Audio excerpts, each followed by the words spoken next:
Yo, yo, yo, yo, come on in. Come on in. You know what time it is. You know the breaking news. We're going to talk about it. We're going to get into it. It is your boy Chris Tip Moore for A1 Forever Sports. My guy Smitty, I don't know. He may pop in. I'm not actually sure because he has some very important business that he's tending to right now. But hey, you can always kick it with your boy A1.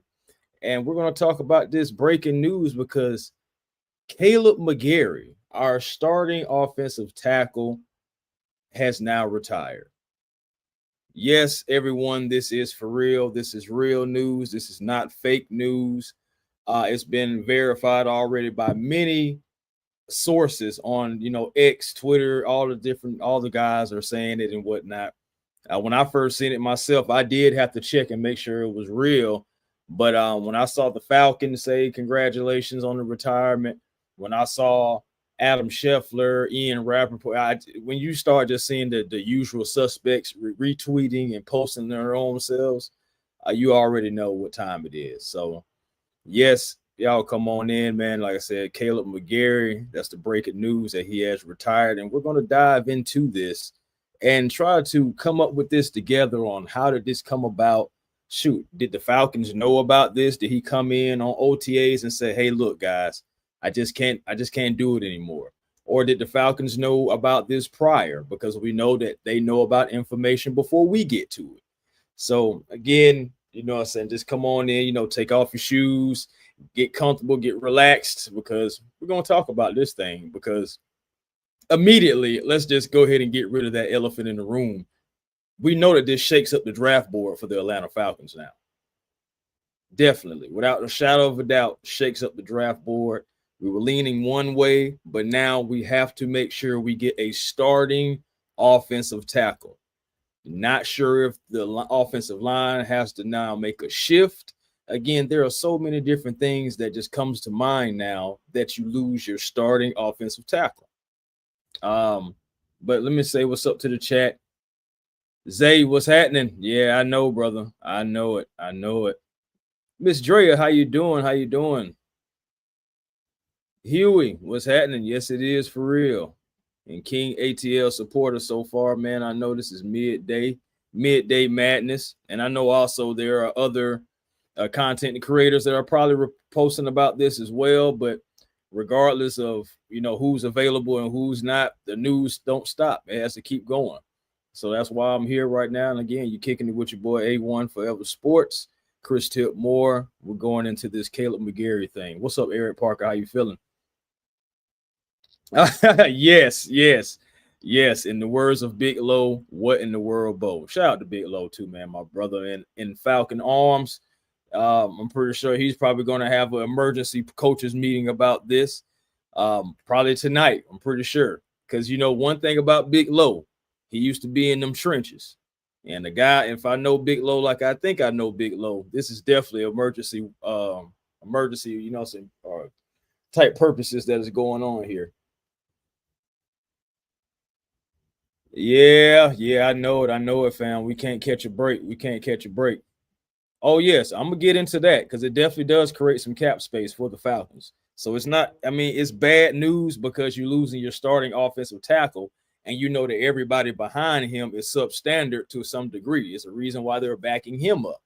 But yes, it does save us some cap space. But let's just talk about it, man. Let's talk about it. Like Kaleb McGary, of course, drafted back in 2019, 31st overall. Remember when we first drafted Kaleb McGary way back then, we were kind of surprised because we had just got Chris Lindstrom, and we thought that we was, and that was in the teens, and we were thinking, okay, they got the offensive line together, so they got a piece. We needed that.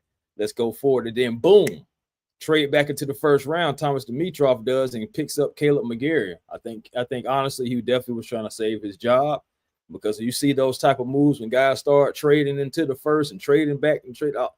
It seems like they're trying to save something, especially when it's evident that there is probably time to move on. But either way it goes, Kaleb McGary, like I said, he is a guy that was mostly durable. I mean, think about it. I think he missed And I mean, I know he missed this entire season, but prior to that, I think it was maybe like 6 or 7 games total that Kaleb had really missed. But ultimately, for the Atlanta Falcons, y'all, and I look at his injury history, I can go all the way back. Kaleb has had multiple things going on with him. Kaleb has had a lifelong heart condition as well, to where in high school he had a situation to where he had collapsed.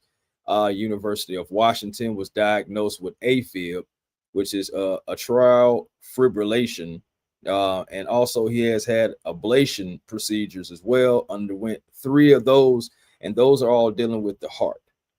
So all those things were said to be corrected, prior to the Atlanta Falcons drafting him. And also, if you remember, Falcon fans, there was a knock on that because scouts were talking about, oh, you go and you draft him, and there are a little bit of concerns, but let's see how he holds up.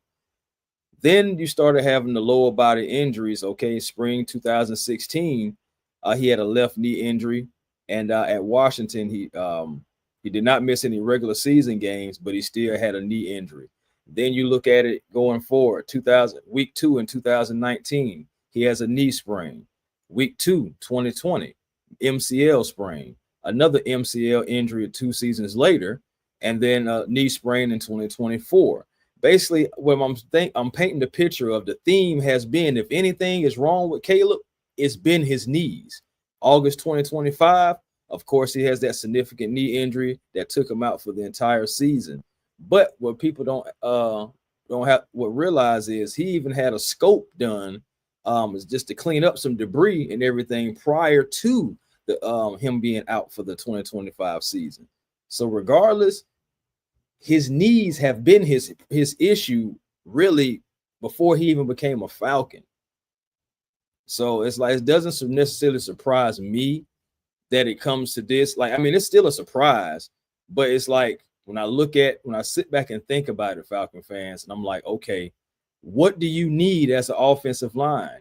You need your knees. You got to have your knees. They're so important because you're bending, squatting, you're moving, you're kicking out, you're pulling, you're pushing. Like, you have to have your knees, and you have to have healthy knees. Think about that, y'all. We got to have somebody with healthy knees as well. Because all I'm saying is, just being fair, we are the same fan base. Not all of us, but just talking about us as collectively, get on Michael Penix because we're talking about his knees. Now, Michael Penix isn't talking about retirement, thank goodness, right now. But at the end of the day, this is a situation when you were squatting down and you were playing the offensive line. You have to be able to drive that force. You have to be able to kick, pull, push, all those things. And if you can't do that effectively, you're hurting your team. So, and I also have a few people, it wasn't just 1 or 2, but it was a few who were talking about, why is he just now coming out with this now 2 weeks prior to the draft? And I understand everyone who is upset about that. You have every right to be upset about that. But at the same time, I always like to try to give a different perspective and a different way of thinking about it. So we know the initial, why did you wait so late? Well, there could have been a possibility of him thinking, I will be okay. I mean, me personally, I know I spoke to Kaleb McGary on the sidelines, and I was like, man, I know this is a devastating injury. We're waiting for you to come back. We can't wait for you to come back. And I mean, he was in good spirits. I'm just talking about my own experience with Kaleb on the sideline. It seemed like he was in good spirits, but he did look like he hated not being on that field with the teammates. So in my mind, I'm like, was there a setback? Was there something that he felt like he was going to be ahead of schedule, and maybe instead of being ahead of schedule or instead of healing, who's to say that some things may be still deteriorating? And my thing is, regardless, when things start to get arthritis, when things start to deteriorate and everything, it's really hard to bring that back, if possible at all. And he's a professional athlete. He has a responsibility to uphold regardless. As a high caliber athlete, If you can't do it at the highest caliber, at the highest rate, you're hurting your team. So I'm thinking about it from Kaleb's standpoint. If I just can't do this at 100%, you hear this from sports people all the time. We all watch interviews of our favorite sports figures or someone in the sport that we love, and they talk about it. Hey, man, if I can't give it 100%, hey, man, if I can't do this, if I can't do that, there's no point in me doing it. I might as well move aside and let the next generation come in. We've seen that all the times. This ain't nothing different from that. And honestly, I'm grateful actually that Kaleb McGary will allow us at least these 2 weeks, the start of OTAs. Maybe he tried to give something to go and something didn't feel right, something, tweaked, anything. We just don't know. And to top that off with the previous heart conditions and everything that he possibly has to go through with the grueling offseason, I'm happy that Kaleb did at least give the Falcons an out before the draft. At least we know Kaleb is no longer going to be with the team. And let's talk about some savings. Kaleb McGary, with him retiring, saves the Falcons $14 million over the next 2 seasons because he was under contract. So yes, we did. It's a huge loss in losing Kaleb McGary because we still got to go find a replacement. We're talking about Storm Norton, Michael Jarrell, Jack Nelson. Are you confident with that? Respectfully, of course. But are you confident with that? Because I'm not. I'll be the first to tell you. I'll sit right here and tell you I'm not confident with that. So now, with that being said, there opens up a whole new world for different things. Now we're talking about, remember, we've been talking about our guys going to be here. And I ain't talking about I'm going to leave Drake and Bijan alone right now because we already know what Ian Cunningham has said about them. We're going to see about them possibly after the draft. But I'm talking about the guys that wasn't necessarily, talked about. Like, could Kyle Pitts be on the chopping block now because we need an offensive lineman? Hey, man, we got you, Kyle. Let me see. You got one of them offensive linemen that are good that we can have, and maybe we can work something out. Or do we just take the best offensive lineman at 48? Do we trade back, get more picks to possibly be able to double dip? There are so many different options now for the Atlanta Falcons, and it has been such a whirlwind, man, a tornado when you think about it for Matt Ryan, Ian Cunningham, all the things that we're dealing with. And then on top of that, like originally, we were planning on talking about the press conferences that happened today with Kevin Stefanski, Bijan Robinson, Jesse Bates. They all spoke today, all had great things to say. But this right here just overshadows that because this was your starting right offensive tackle, a spot that we had already been talking about anyway. And you've seen, as much as we got on to Kaleb, you saw, guys, how much we missed Kaleb this past season, excuse me. You've seen how much we missed him. Shoot, but it's a guy that's not even here anymore who missed a block. That was the block that got our quarterback hurt. So you've seen how much we missed Kaleb on that right side, regardless of him having slow feet. We make jokes and all that stuff like that, but we really got a real dose of what our offensive line on that blind side looks like when we don't have somebody at least able to do the job at a high level on a consistent basis without 100 million false starts. And you want to talk about a false start Falcon. Anyway, man, let me get off what his name is. Oh yeah, Elijah Wilkinson. Let me get off him right now. But back to Kaleb McGary though, y'all. It's a tough decision. And you think about this too. Storm Norton was out all year too. He was out too. Boss, I hear what you're saying, bro. But at the end of the day, until we replace him, that's just words about it being an easy replace. If he was so easy, why the heck we couldn't replace him last year? Why didn't none of those guys step up and to be as good as him in that place? You got to ask yourself that. If you're so easy. I'm just saying we can't just throw words out here, man. We gotta match the production. We do. We have to go out and get a starting a right tackle for a blind side because we have two quarterbacks that throw from the same side. Talking about easy. We got to go make it happen, family. We have to go get a starting caliber right tackle to blind because we have two quarterbacks that's going to be their blind side. We have to make sure that is solidified, regardless, one way or another. But chat, like I know I've been talking, man. I really want y'all to be a part of this. I'm gonna start reading some comments for real. We do have to replace them. I'm not gonna lie to you. I've already asked y'all cool with Jack Nelson? I don't think he's ready. Storm Norton, he was out too. He's coming back, and I think he was better more so in pass pro than in his run. But we need somebody who is dominant in the run game too, because that's what we do.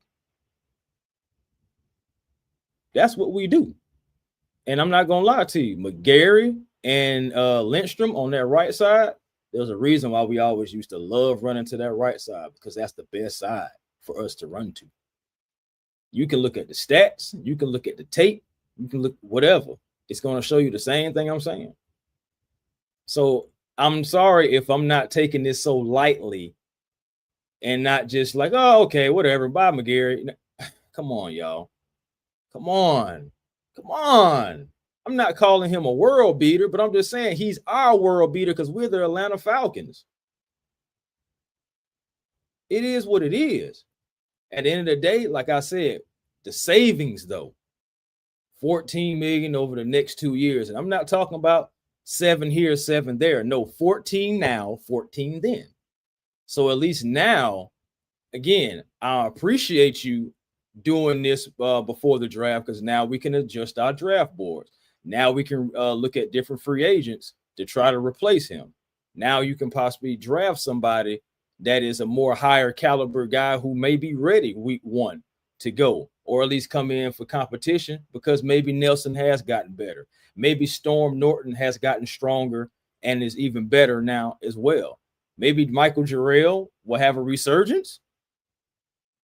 I'm not trying to be funny here. I'm trying to be logical, because I'm just like, some of these guys have been backups their entire life. And I'm not just talking about just high school and college. So I'm okay, but Ron K said, I'm not hating on him. That's a tough decision to make, especially if you think you want to make it. Then you realize you're not the same anymore. And that's what I'm saying. That's all I'm saying. Guys got to be 100%. They have to be 100%. And if they're not 100%, then what can we do? What are they going to do? Continue to go? Now, I've already, I'm seeing people online and everything saying about, okay, Storm Norton can just swing right in. But Storm Norton was always a veteran swing tackle. And again, he missed injury due to ankles. So, and then you got Michael Jarrell. That's still developmental. The Seahawks, the world champions, were like gone. And we had him. Now, would you move Bergeron? I've seen people say about moving Bergeron. Possibly the right tackle. But I really want to keep Bergeron where he's at. Now, there are names out there. As far as like the draft goes, you could have in the 2nd or 3rd round a Kaleb Lumu, a Blake Miller from Clemson. Lumu is from Utah. You know how they do in Utah. They're going to block. Northwestern has a guy. You also got Austin Barber from Florida. We actually just did a mock draft to where we actually really drafted Austin Barber. I believe he was a 4th rounder maybe in that draft. But regardless, you still winning. You still got to address the offensive line. I think we was going to address the offensive line anyway, but now I feel like the primary and the priority don't went up. That's where I'm kind of at with it. Storm was out all last year, so he is suspect on recovery. And that's real. That's real, Robert. Uh-oh. And do we got some more breaking news? And look at Ian Cunningham. And look at Ian Cunningham. Falcons signed Jawan Taylor, 1 year, $5 million deal. And guess what? Oh, okay, $1 million with incentives. But guess what? That's the type of GM we have. Remember, we had, oh my goodness, man, I just got so upset with Terry Fontenot.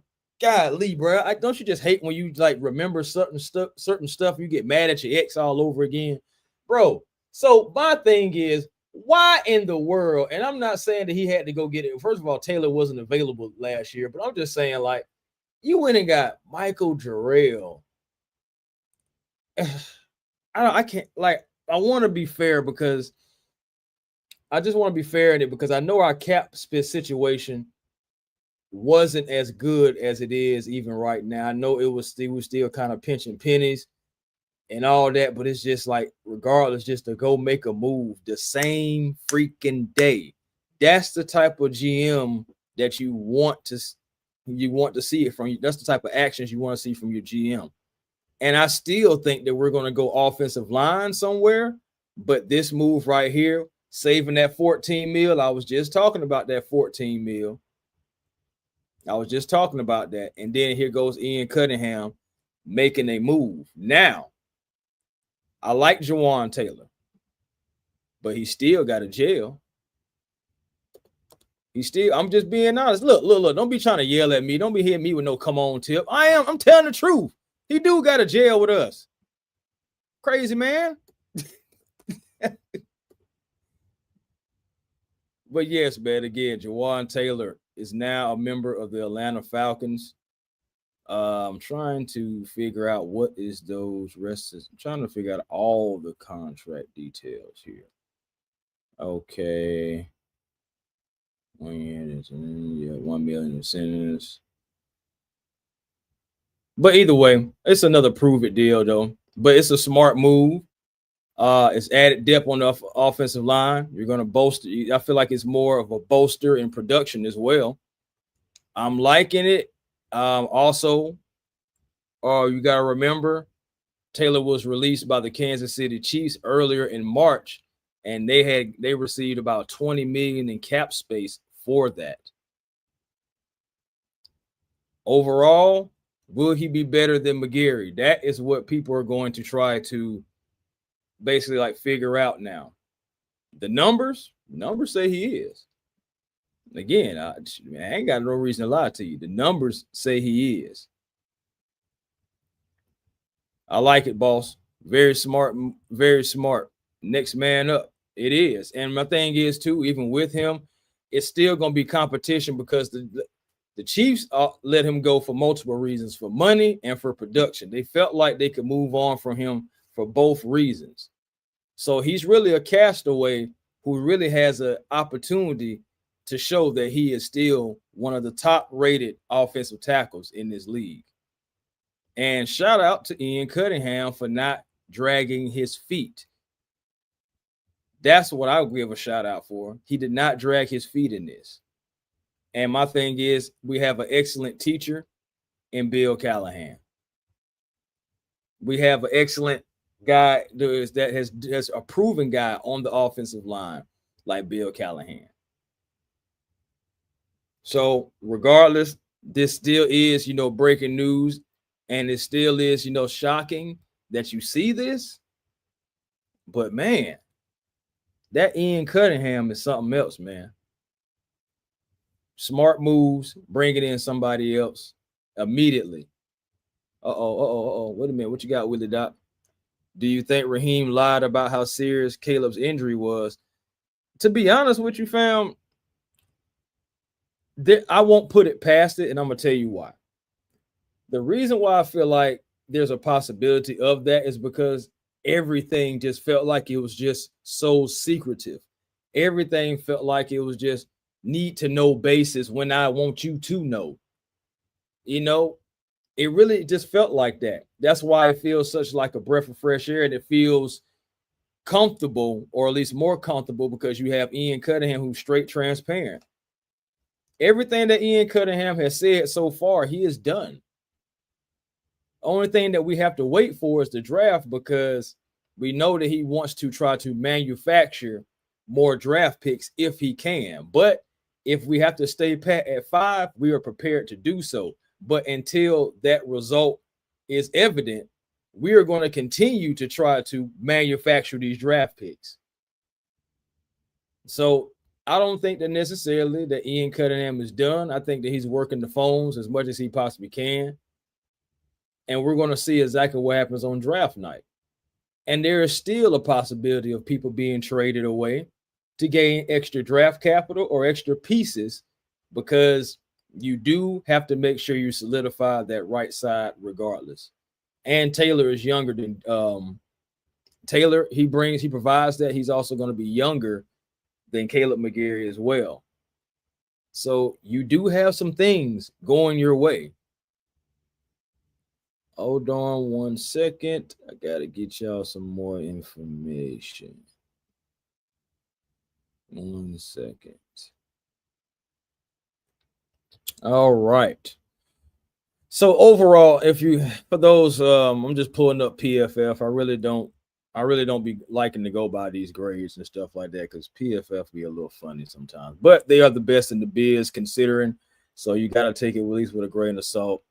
Overall grade for Juwan Taylor, 53.3. Pass grade, 67.3. Okay, but we need that run blocking. And that run blocking was a whopping 43%. Snap counts, he had 760. So can't say he didn't have snap counts. 6'5", 330 pounds, 28 years of age. And former Florida Gator. It's funny about that. But yeah, overall though, he allowed 20 total pressures in pass protection, but it only resulted in 3 sacks. However, still 5 QB hits, and he was also flagged for 13 penalties over the course of that season. That's around in the same line as Elijah Wilkinson. I'm not even gonna lie to y'all, because why would I lie to y'all? I mean, for what? I don't gain nothing by lying to my Falcon faithful. But at the end of the day, it's still gonna be competition. He's still younger. He still has championship experience. He still has that championship type pedigree playing for the Kansas City Chiefs. Also he was pretty good in Jacksonville too, and I believe that they wasn't like Saxonville necessarily, but still he had a pretty decent career. 3 years down in Jacksonville, it was decent. Kansas City, again, they moved on from him. I just said they moved on from him because of production and money. And I just gave you the production, and I gave you the money prior to anyway. So regardless, Falcon fans, it's still going to be bringing in for competition. Do not be surprised if the Atlanta Falcons still make offensive line priority. But I was also saying as well, that, hey, hold on 1 second.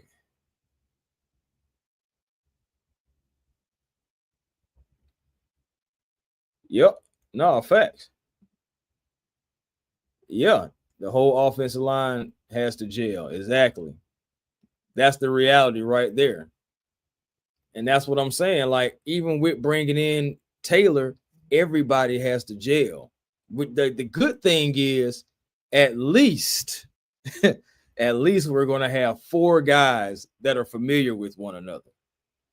The 5th guy, he's going to have to be brought up to speed. He's going to have to be caught up and everything. But I'm at least happy that we're going to have at least 4 guys that are going to be somewhat on the same page. And then Taylor, all he has to do is catch up to speed with the rest of the guys. But guess what? We still have Callahan. So again, like, I'm not necessarily overly worried. I just looking at it like this: with your starting right tackle leaving, I still think that there is room to possibly, especially if you're adding picks, if you mess around and add a pick or two, I definitely can still go on offensive line. I was thinking it was going to be trenches regardless, either defensive line or offensive line is going to be one of our first picks anyway. And now it's really just leading up to that even more so now with this retirement and also with this signing. Now, you could be done. You could be done, Falcons fan. You could be done with the Jawan Taylor signing and just say we're going to roll with that. But these false starts, man. These false starts, I just can't get with it. Yep, that's what I was saying, Danceman. Shout out to Danceman. What's good with you too, family? What's good with you? Yes, we're talking about that cap space. I was just telling everybody about the cap space. Yes, we're getting 14. It's really going to be 14 million this year and 14 million next year as well, because he was still under contract for this year and next season. So with the retirement, we instantly got them savings. That's why we was also able to make this move to sign Taylor for that $5 million. So yes, we roughly got anywhere from about 9.5 to 10 million left to still do something else if we need to. That's another thing. Auntie Pam, how you doing, man? Hey, man, y'all make sure y'all checking out the lady birds, AFN, man. They do their thing over there. They're rebranding. They're going after it. They're attacking the Falcons off season, some head on. So y'all make sure y'all give the ladies a shout out over there, man. Y'all make sure y'all do that. Robert says good backup swing tackle. Depth could help too, with all things considered. Absolutely. Now this is a good question too by Kingway, saying what do we do with that extra 10 million? Well, we still do have to sign our draft picks once we do draft them. We do have to sign it, but the thing about it is we were already around in the 8 to 9 million range, I believe, before Kaleb even retired.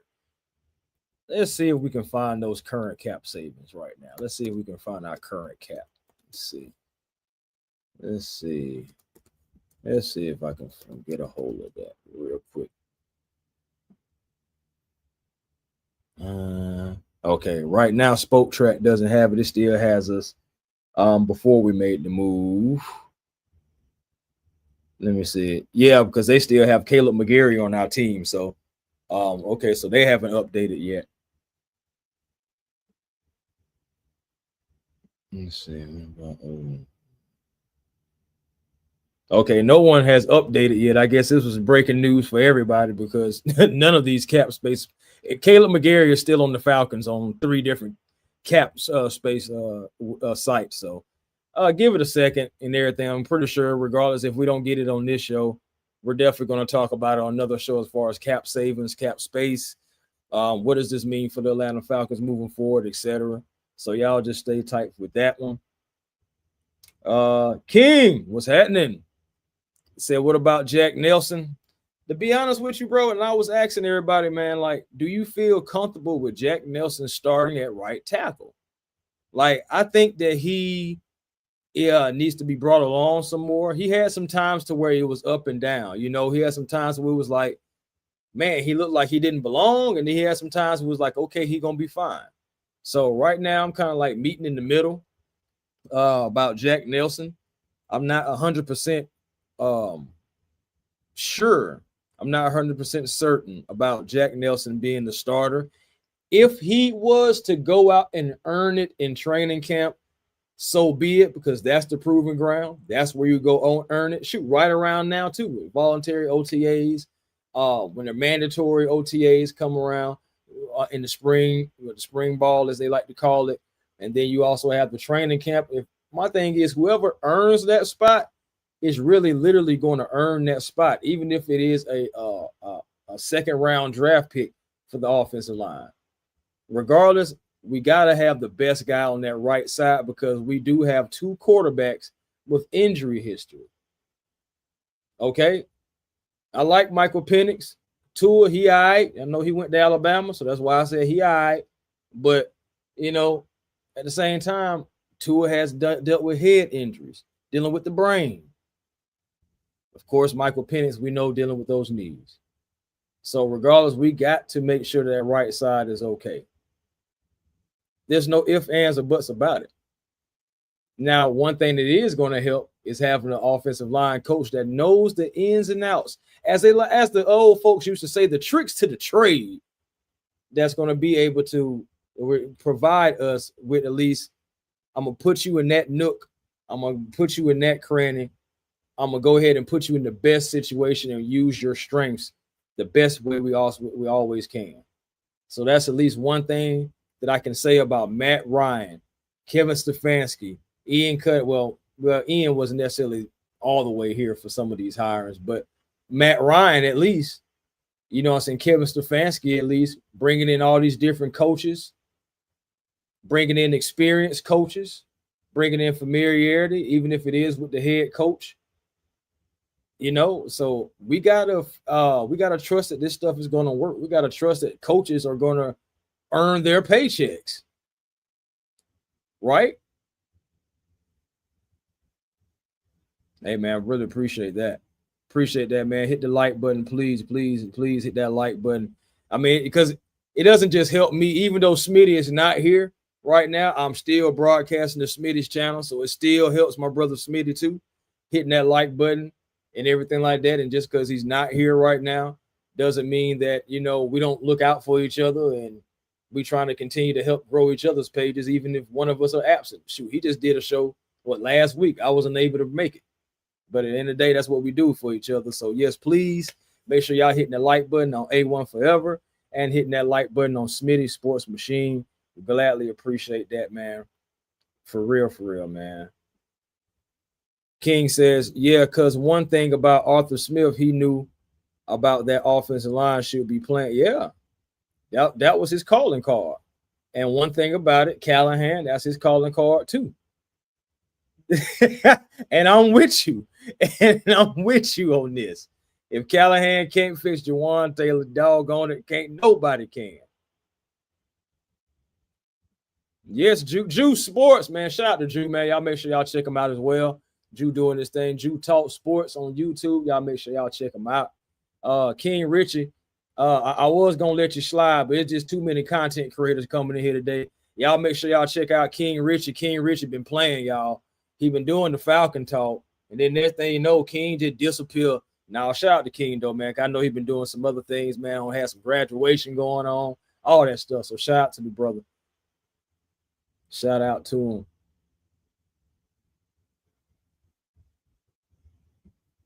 Okay. Say Nelson back up. Hold on. I'm trying to make sure I ain't missing a lot of things. And that's what I was saying, Auntie Pam. And that's what I was saying right there.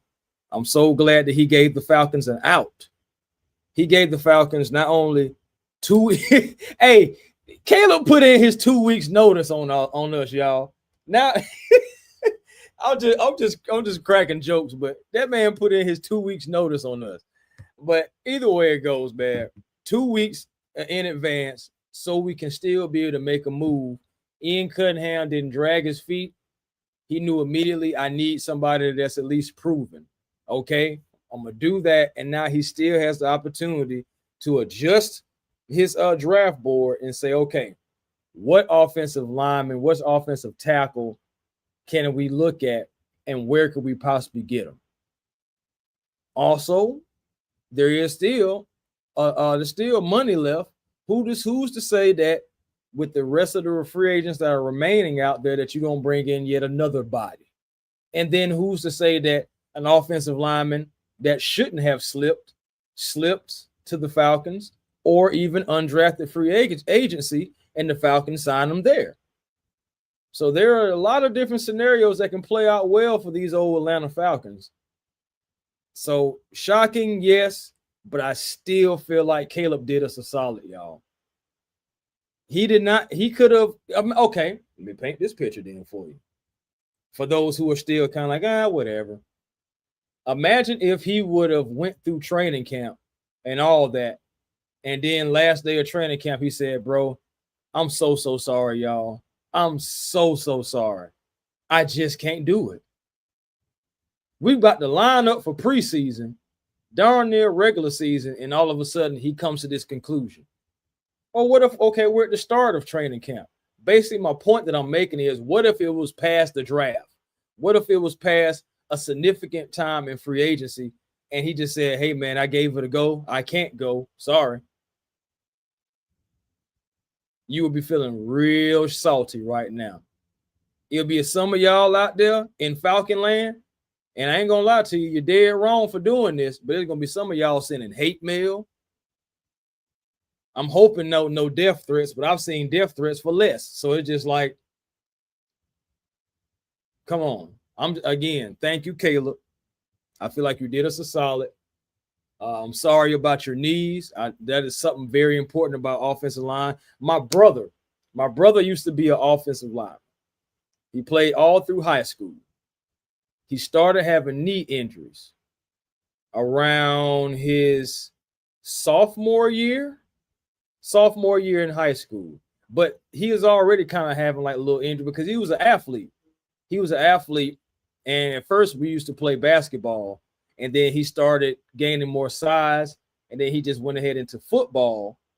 And then he went from running back, and he still was picking up size. So he went to offensive line, and he was a good offensive lineman, you know what I'm saying? But he started having those injuries sophomore year, junior year, another injury, then senior year, another injury. And these are all significant. I ain't talking about just no little tweak, no new knee sprain. I'm talking about something that people got to start cutting on you.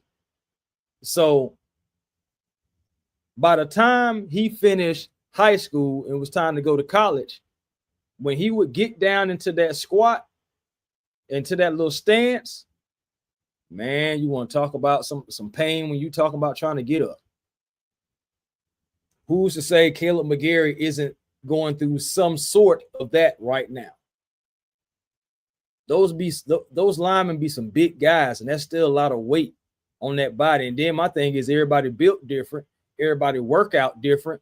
So it may be some things that you're not targeting. It may be some tendons, some ligaments that you're not necessarily strengthening at all points in times. And then on top of that, with just generic makeup, sometimes you're not always given the strongest body parts, the strongest tendons.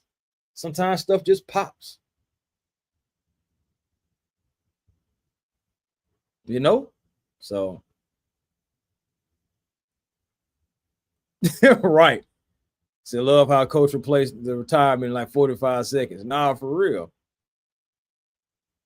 For real though. But again, in the past, guys, we're not used to GMs moving this fast. Think about it. Like, I mean, for me personally, like, I know some of you guys have been Falcon fans longer than me, and salute to you. But the guy that I can remember that did the most as a GM for the Falcons really was Thomas Dimitroff. For real.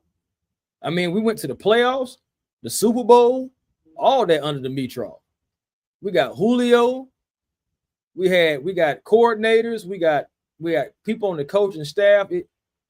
At the end of the day, like, that's the guy, as much as we hate how it ended and how he did with the money down toward the back end of it. But still, that's the guy that I think about when I say, okay, we've had success as a GM. So if there's any measuring stick that I'm thinking about where the Falcons can go, it's Thomas Dimitroff as far as GM. Now, Ian Cunningham, as far as making moves, he is already, you know what I'm saying, on a great trajectory to possibly surpass that. But in order to do that, of course, I don't want to like put it up to just getting to the Super Bowl because I feel like that's too much pressure initially. But at least get to the playoffs, start getting to the playoffs consistently, making smart moves, making smart signings, all that stuff like that. Because even with the head coaching, we got to look at Mike Smith, the most winningest coach in Falcon history. That's what we're looking for. Who can be the next guy to come in here and stay as long as Mike Smith did? Win as much as Mike Smith did. Win more than Mike Smith, hell. You know? So, again, it's just certain things we're just not used to as Falcon fans. It's funny nobody even considering Storm Norton. I mean, my thing is, bro, he's been a backup. Yes, we still got Storm. There is a possibility of, hold on, Josh, wrong doggone thing, my bad. There is a possibility of this right here. he may start Storm Norton because, again, there is a possibility with him already knowing the system, even though he's coming off that ankle injury, he still knows the system. As far as like I'm misspeaking. Not the system, because this is a completely new run game. It's going to be similarities, but the verbiage and everything is going to be different. But at least he still has the same, at least, camaraderie with most of the guys, with all the guys that are on the line. He's played with these guys, whether if it's on first team, second team, practice squad, scout, whatever, you know what I'm saying? Like most of the time, he's lining up with these guys. So at least he should know some tendencies of the rest of the four. And the rest of the four should know some tendencies and of Storm Norton. So that's not far-fetched right there about him possibly starting. Titan said, I don't see the big deal. McGary wasn't all that. Yes, he was cool in the run game, but I remember how much he was a nuisance. Hey, and look, that's why I said too, I didn't want people to think I'm calling Kaleb McGary a world-beating right tackle. I'm not even calling Kaleb McGary a top 10 right tackle overall. But all I was saying is, me personally, was like, for the Atlanta Falcons, he was our guy. You know? I mean, he was our guy. He had the feet like concrete, but we seen how much we missed him when he wasn't there. And I know that's not a whole lot to say, but that's still the Atlanta Falcons reality. So all that means is what the Falcons need to do: get better talent. Always get better, get better, get better. So we can have better. So we can stop making comparisons about Kaleb McGary and how big of a loss he is or isn't, because we don't have anybody behind him. And then the people behind him are even worse than him, which is, let's just get better talent. Let's just get better talent. Yep. That's what I was talking about too. West Side, Airmo, and everything. He was his retirement frees up that 14 cap space in 26 and in 27, fam, because he was under contract. So we getting it this year and next year.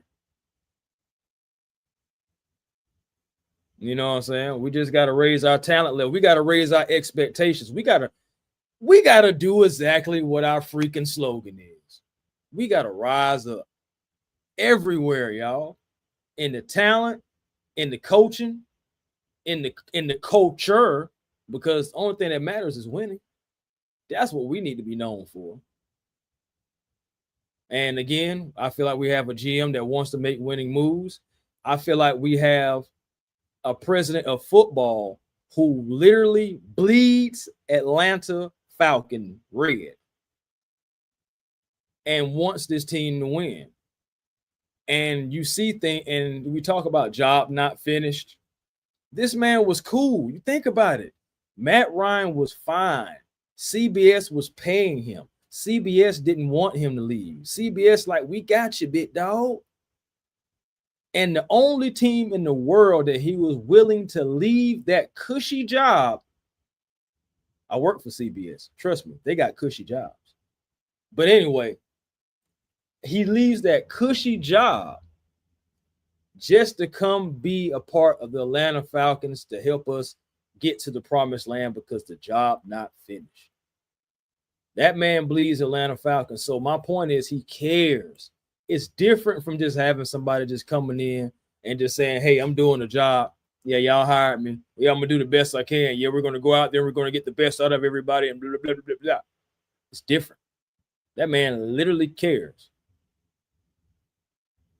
So with that, I'm hoping that extra fire and extra motivation, which we've seen it with the hirings, different hirings, you know, you can feel how you feel about Kevin Stefanski. But I'm just thinking about overall with the experience that he's brought in with Kevin Stefanski. Yeah, I was a little funny about Tommy Rees, but I feel better about Rees than I did Zach Robinson. So at least it's better. At least I feel like it's better than what we had. And then you bring in Alex Van Pelt, Thomas Engstrand. You know, you bring in those guys like that are former offensive coordinators, and also Drake May, a guy that was just in the big dance credits Alex Van Pelt for the development. So I'm hoping that from Michael Penix and or Tua Tagovailoa that we're going to get the best quarterback possible, because we got so much talent and experience along our coaching staff, and we don't have just guys just holding positions. The positions that they hold are the positions they're supposed to have, because that's what they specialize in.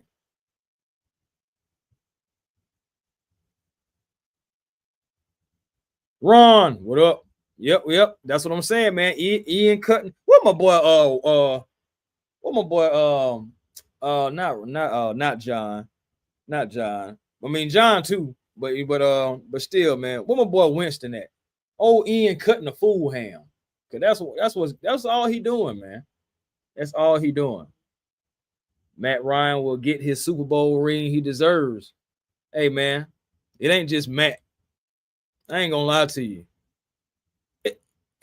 I know it's not gonna happen, but let's just keep it real, Falcon fans.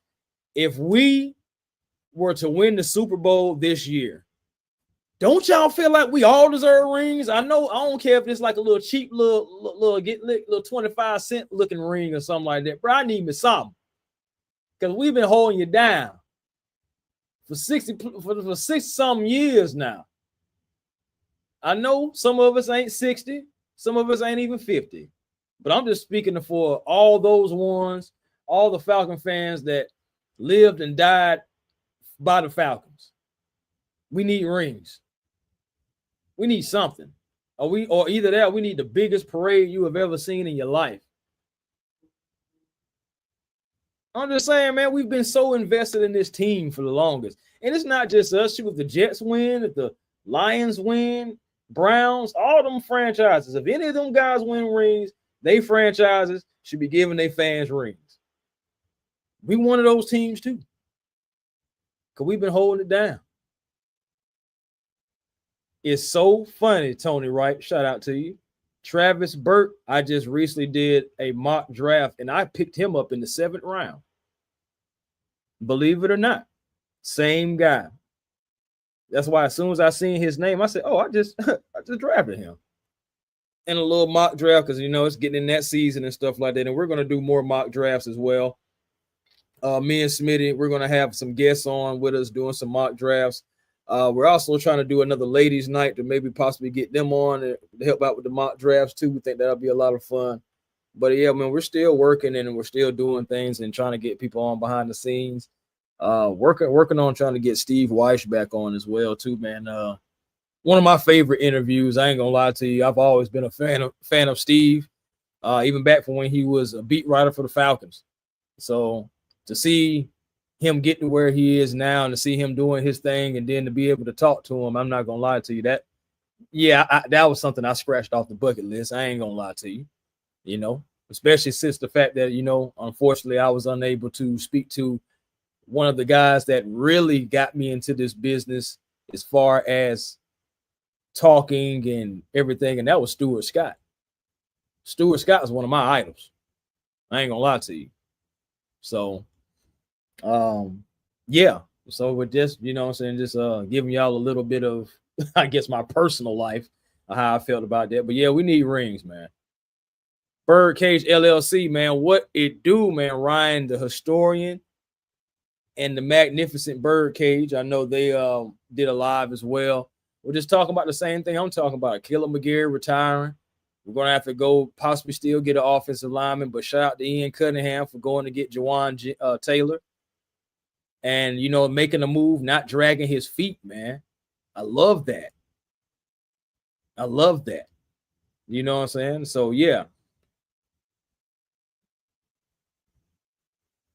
Yeah, that's another reason why he was 7th round, my bro. Dirty Bird. That's another reason why he was 7th round. I picked him up in the 7th round, but I felt like for my last pick, which is round like 215, offensive lineman, right tackle that needs some work.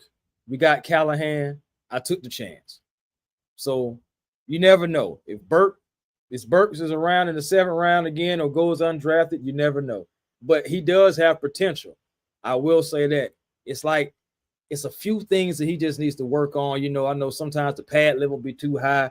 Sometimes, you know, you're not. Sometimes the defensive linemen are able to get to in his chest before he's able to really establish himself and stuff like that sometimes. But, you know, regardless, he has some upside, though. He does. He does. Yeah, man. Stuart Scott, man, listen. Like, the thing about it is, man, if you really just want to see how fly and how good or just great that Stuart Scott was, after this show, go ahead and just type. You're going to be on YouTube. Just go ahead and type in YouTube Stuart Scott's illustration of Kobe Bryant's 81-point game. When I say still, to me, one of the greatest highlight reels, he made Kobe Bryant's feats even better just from that program, just for him outlining how he was giving information, how he was just boom, and it was just so crisp, and it was before you know it, he just hitting you with another fact and just being effortless with it at the same time, man. I ain't gonna lie. Again, there's anybody that I strive to be in this business. If I can be half as good as Stuart, I feel like I'm doing something for real. But yeah, man. Travis said, I would love a ring, even if it's a replica of the future Super Bowl ring for Falcon fans. Heck yeah. All I'm saying is, shoot. Eventually the Braves got around to doing something like that for the rings and all that stuff. And the Braves was like, hey, you came out to the game, you got a ring.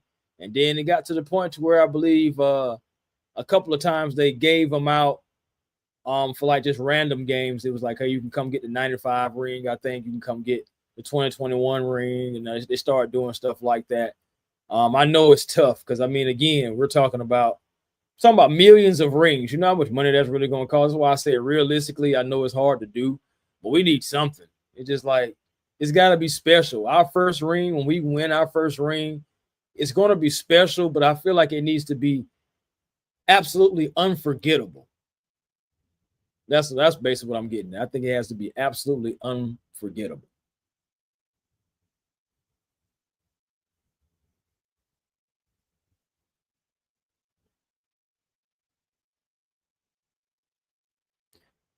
See, Tony, but that's what I talked about. I've already talked about Jawan Taylor because my brother earlier, I forgot his name, that's why I call him my brother.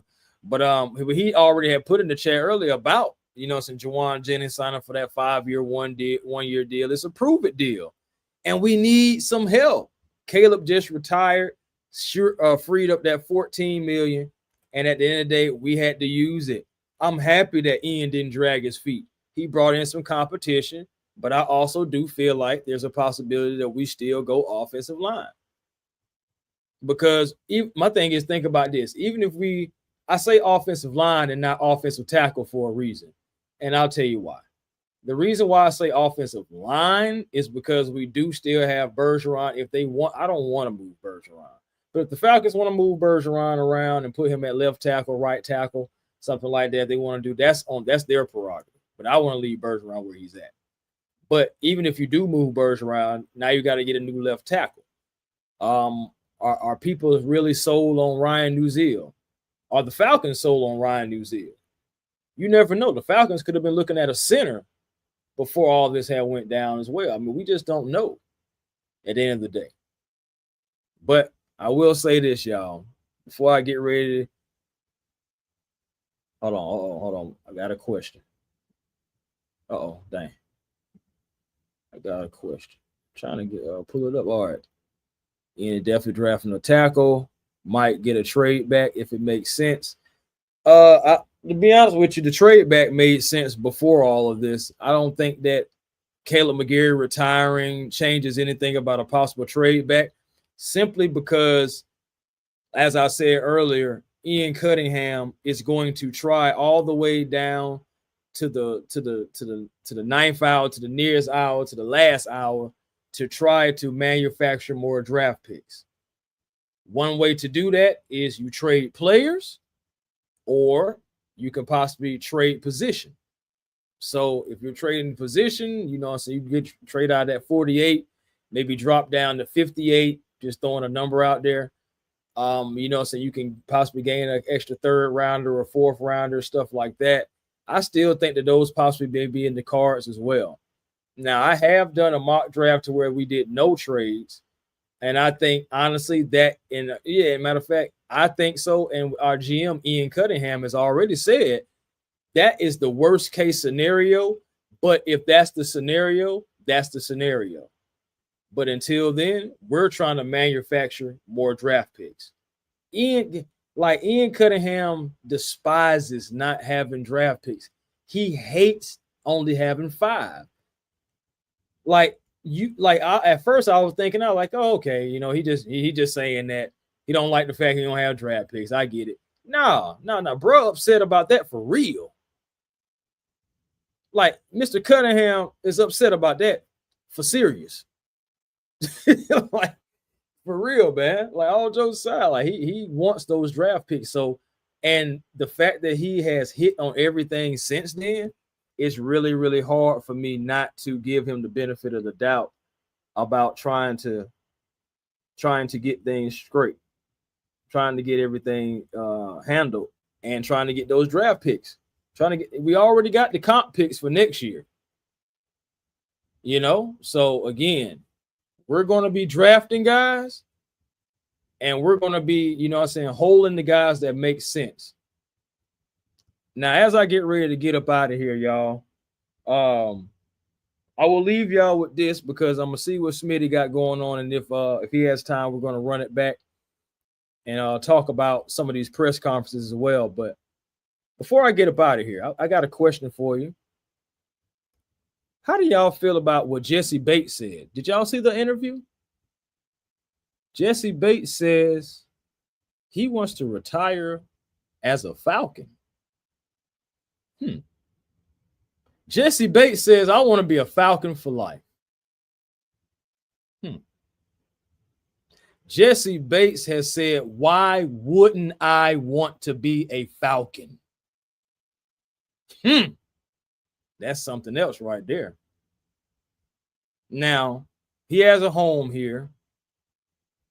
Family loves it.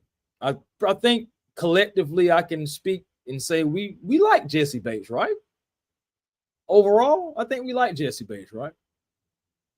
But this is where it comes to the realization. Just because we like Jesse don't mean the future plans and where we're going is going to like Jesse. Jesse said there is no extension talks as of yet, but an extension with the Atlanta Falcons is something he would definitely be interested in. So, how do you guys feel? Do you guys feel like after those comments and what he's saying, if y'all ain't see it, it's around in the 8-minute mark of the video, maybe. Don't quote me. I don't have it in front of me, but I know it's somewhere in there to where they were asking about the extension. Listen to how he said, why wouldn't I want to be a Falcon? And it was just almost like, bro, what kind of dumb question that was? I'm just saying, if we was on the streets, that's how it was. That's how it sounded to me. What kind of dumb question that is? So Jesse loves it here. I don't necessarily think it's all tongue in cheek. I understand people have homes here all the time. Man, who don't got a home in Atlanta that's a sports athlete feels like? But at the end of the day, that is what you want to hear. You want to hear somebody wants to play for your team.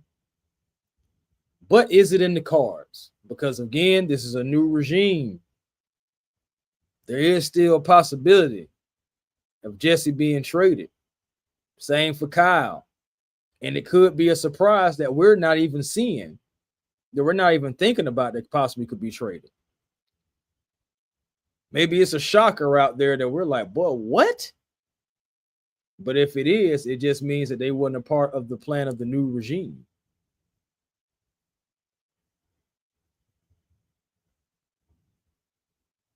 Boom. That part right there. That's how I feel about when I hear Jesse Bates saying he wants to be a Falcon. Also, he talked about how big it was, how big it is to be in a system for the second year in a row. Talk about being with Jeff Olber, because remember, Jesse is not used to having one coordinator. It's been a different coordinator every year since Jesse been here. So he said it's big going into year 2 with Coach Britt, because he believes the first year was actually the secondary and the team learning his system. Well, let me tell you something here, brother. If you get 57 sacks while you learning, you know what I'm saying? If you can get 57, this defense can get 57 sacks while learning, then boy, I can't wait for year 2. Go for 60. But he did talk about it'd be great if they was to, you never know, get the interception record this year. You never know, because he feels like the secondary are going to be more locked in and dialed in, because it's going to go from, okay, I'm supposed to be here, I'm learning here, it's going to go from I'm thinking to I'm reacting because I know what I'm doing. You can put me in this cover 2 shell, you can put me in this cover 3, you can put me in cover 1, you can put me in man-to-man, you can put me in cover 4, and I'm going to be able to produce because I know the system. So, so just something to think about though, man. But team-friendly deal. I would love it.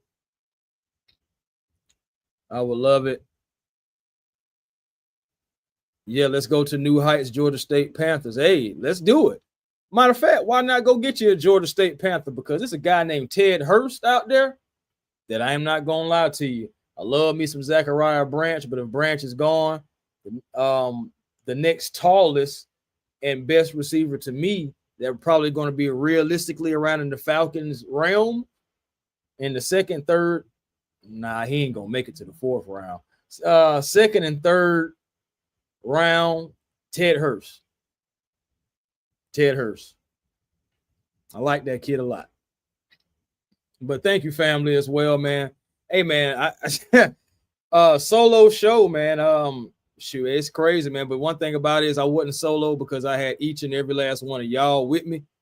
So, man, I appreciate y'all coming in. I appreciate y'all staying, pulling up, and we talking about this Kaleb McGary news, because it was breaking news. But my thing is, shout out to Ian cutting the fool ham, going out, not dragging his feet, not waiting until tomorrow, not waiting until next week, not just going to go pick up just any joker.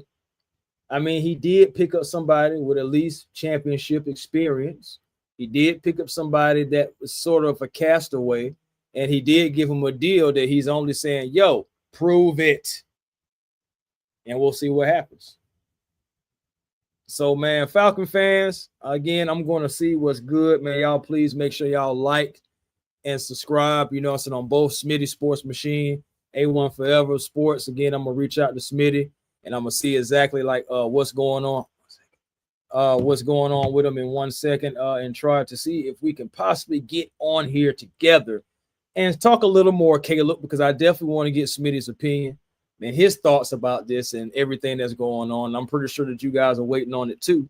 But we're going to try to see if we can run back some talk about those interviews. I'm going to see what some of our guests are talking about too, because, again, we're trying to get some more people in.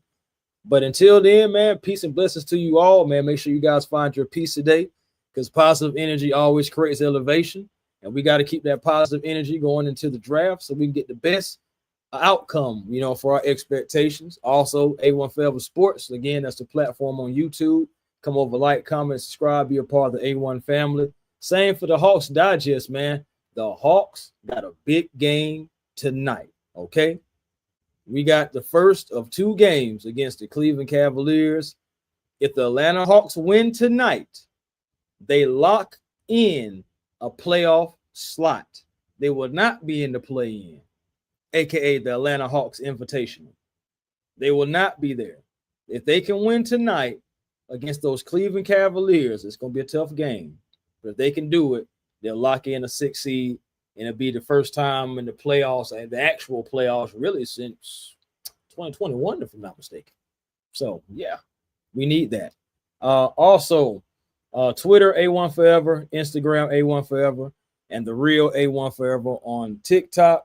And again, y'all make sure y'all check out my boy Smitty, Fat Boy Slim 21 on X or Twitter or whatever, saying, you already know his YouTube. You know what I'm saying? Instagram, he over there somewhere on Instagram. It's hard to find Smitty on Instagram because he don't even know where it's at. But all jokes aside, man, peace and blessings to you all, man. Rings for Atlanta. He said I would have been. Yeah, that money, definitely that money. My goodness. Yes, sir, man. But until next time, y'all, peace and blessings to you all. I really appreciate all y'all for real, man. I just don't understand. But gonna be right back at y'all. Until then, y'all, I'll holler.